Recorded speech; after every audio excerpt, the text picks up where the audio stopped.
छोटे से गांव सोनपुर में रहने वाला रघु बहुत गरीब था, लेकिन उसका दिल बहुत बड़ा था। उसके पास न तो पक्के कपड़े थे, न ही बड़ा घर। कच्ची झोपड़ी, थोड़ी सी जमीन और बूढ़ी माँ, यही उसकी पूरी दुनिया थी। रोज सुबह सूरज निकलने से पहले रघु खेतों में काम करने चला जाता और देर शाम थका हारा लौटता। रघु पढ़ा लिखा नहीं था, लेकिन उसने एक बात हमेशा सीखी थी, ईमानदारी और मेहनत कभी बेकार नहीं जाती। उसकी माँ अक्सर कहा करती, बेटा, दिया छोटा हो सकता है, पर अंधेरे को हराने की ताकत उसमें भी होती है। एक साल गांव में भयानक सूखा पड़ा। खेत सूख गए, फसल बर्बाद हो गई। गांव के कई लोग शहर चले गए, लेकिन रघु ने हार नहीं मानी।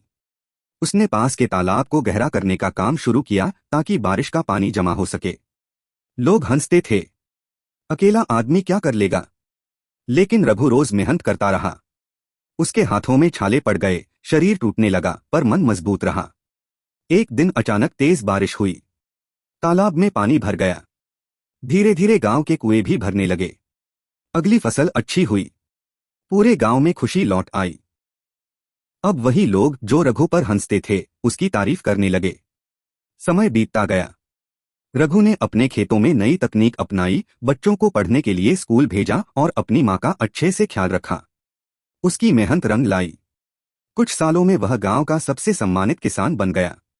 एक दिन गांव के स्कूल में बच्चों के लिए दीपावली कार्यक्रम था।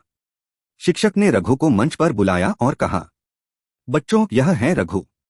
इन्होंने हमें सिखाया कि हालात चाहे जैसे हों, अगर इरादा मजबूत हो तो रोशनी जरूर मिलती है। रघु ने बच्चों की ओर देखा और मुस्कुराकर कहा, मैं कोई बड़ा आदमी नहीं हूं, बस इतना जानता हूं कि अगर हम खुद पर भरोसा रखें और मेहनत करते रहें तो भगवान भी रास्ता दिखा देता है। उस शाम जब रघु अपनी झोपड़ी लौटा, उसने माँ के सामने एक छोटा सा दिया जलाया। दिए की रोशनी में उसकी माँ की आंखें चमक उठीं।